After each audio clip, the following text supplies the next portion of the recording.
Paham? Ya, nggak perlu dicontohkan. Hah? Kata siapa perlu? Ya, ini hati-hati nih. Ya diniat dong. Ya, nanti ini semua ini belakangan nanti pembagian ikhlas. Nah, kalau begitu ya dikatakan para ulama-ulama sufiyah dan thariqah, fa'aunullah lil 'abd ala qadri niyati. Ya, pertolongan Allah Subhanahu wa taala atas hambanya itu apa? Mengikut kadar niatnya. Kalau memang niatnya itu sampurna, maka sampurnalah pertolongan dari Allah. Kalau memang niatnya itu berkurang, maka berkurang jugalah pertolongan daripada Allah. Terserah. Ini jadi yang besar, hati itu yang besar.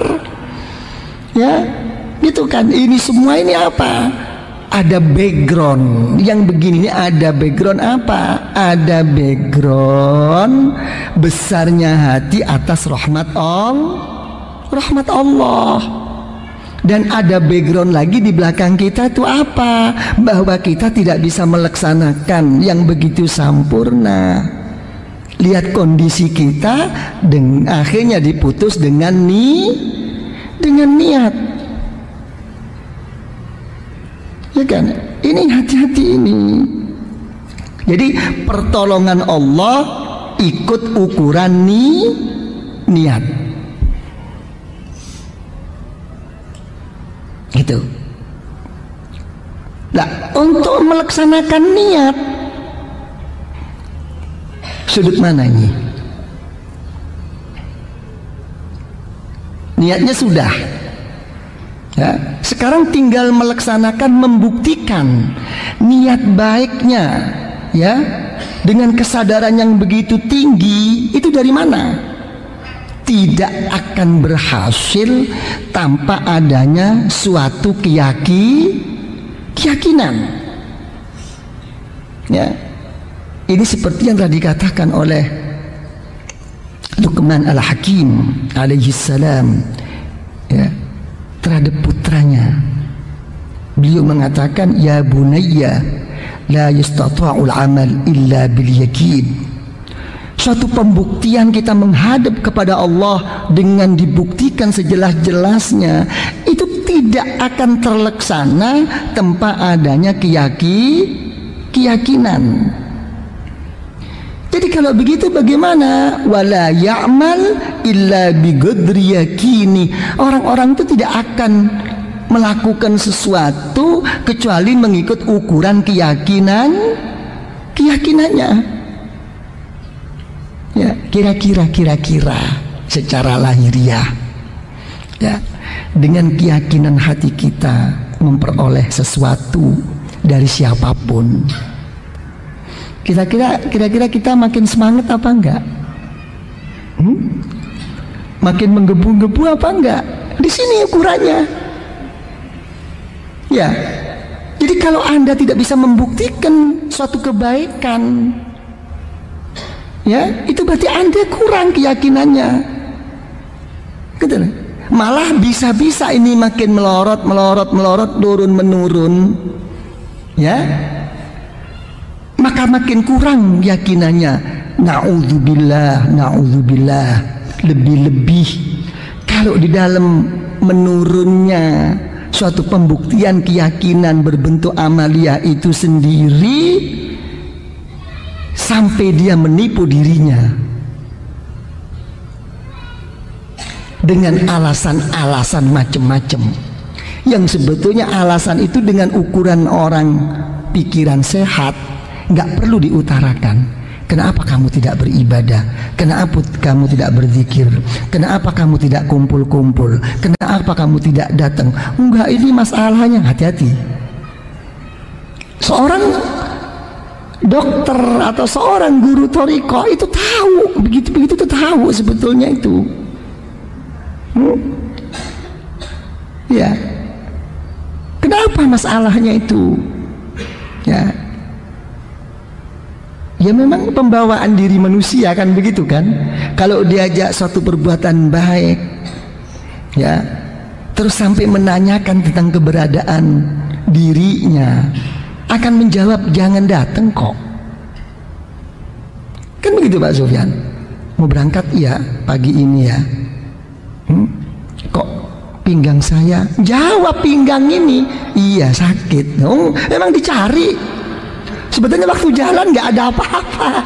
Ayo sekarang pergi kemana? Pergi ke mall. Ayo berangkat. Memang nggak terpikirkan. Tapi begitu diajak berzikir untuk mengaji seperti ini, dipusatkan pikiran dan hatinya untuk meneliti tentang keberadaan dirinya. Gimana pinggang saya? Bagaimana tangan saya? Ya akan menjawab agak kaku memang. Ya iya memang sehari jalan kok. Ini hati-hati begini-begini ini. Jangan membuat satu uzur, alasan. Ya. Karena itu dalam satu hadis sahih, ya, Rasulullah Shallallahu Alaihi Wasallam apa menyabdakan apa, Allah Taala itu senang kok. Innallah wala khash habba minal uzr minallah, katanya tidak ada kok orang siapapun yang lebih menyukai, menyintai, menyenangi suatu uzur-uzur seseorang itu kecuali Allah. Itu nggak ada. Menerima Allah Ta'ala kalau memang Anda betul-betul uzur, tapi hati-hati jangan mempermainkan. Ini ancamannya tuh di situ. Jadi kalau sudah begini, ya jadi jelas ya, ukuran kita semua ini bisa membuktikan seperti ini apa adalah keyakinan. Ini sudah nggak bisa diilmukan lagi, nggak bisa.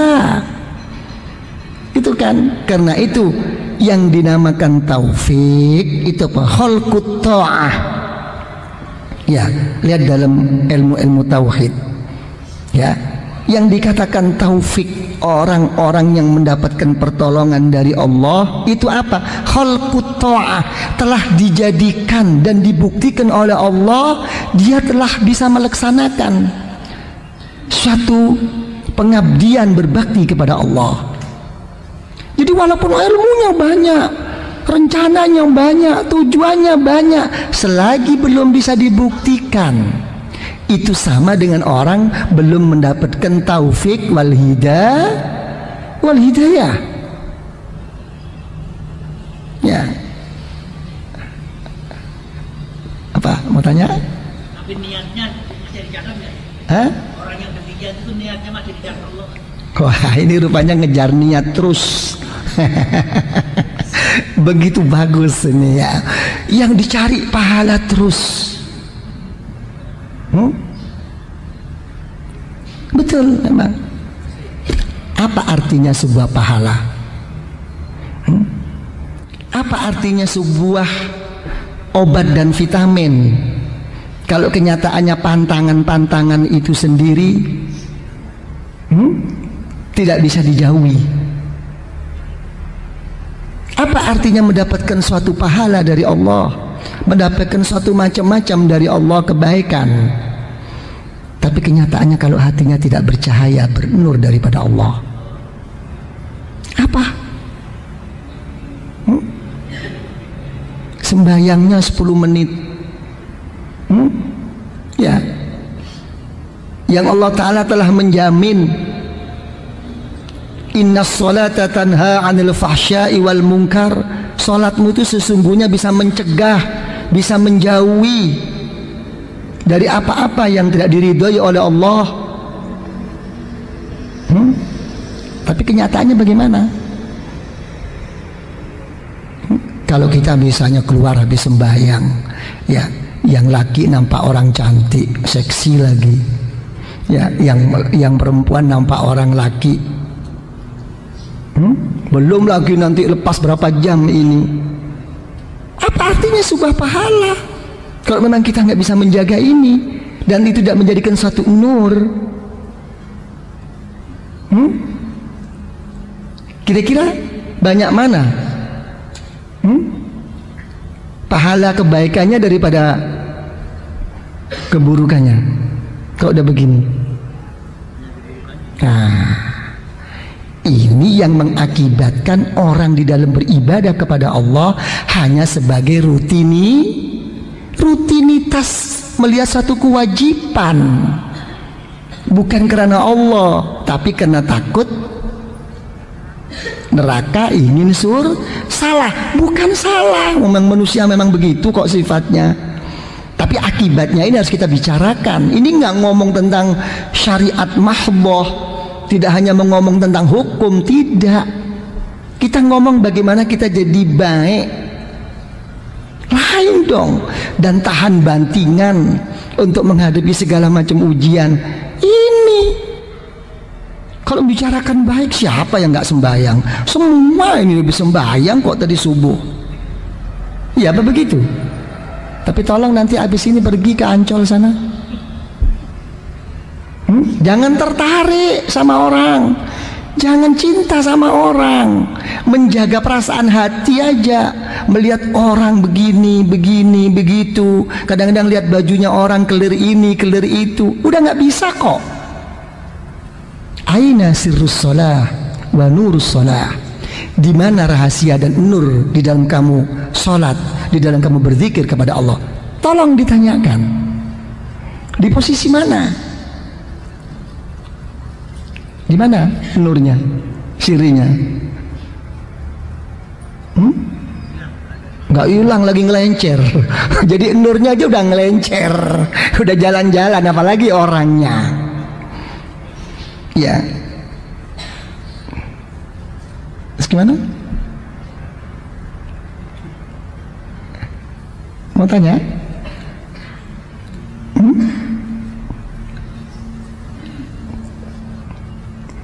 Ini semua apa? Menunjukkan tentang kebesaran dan kehebatan niat. Ya, kenapa kok begini? Ya, karena niat itu ya merupakan amalun qalbiyun salimun min tatarruki nahwir riya. Ya, suatu amal ya yang mana amal itu menyangkut di dalam hati. Nah, keberadaan niat di dalam hati ini apa? Menjadikan apa? Dia akan selamat dari segala macam penyakit yang berbentuk riya. Itu kehebatan. Pembuktiannya boleh riya, boleh tidak tahan, tapi tentang niat tetap utuh.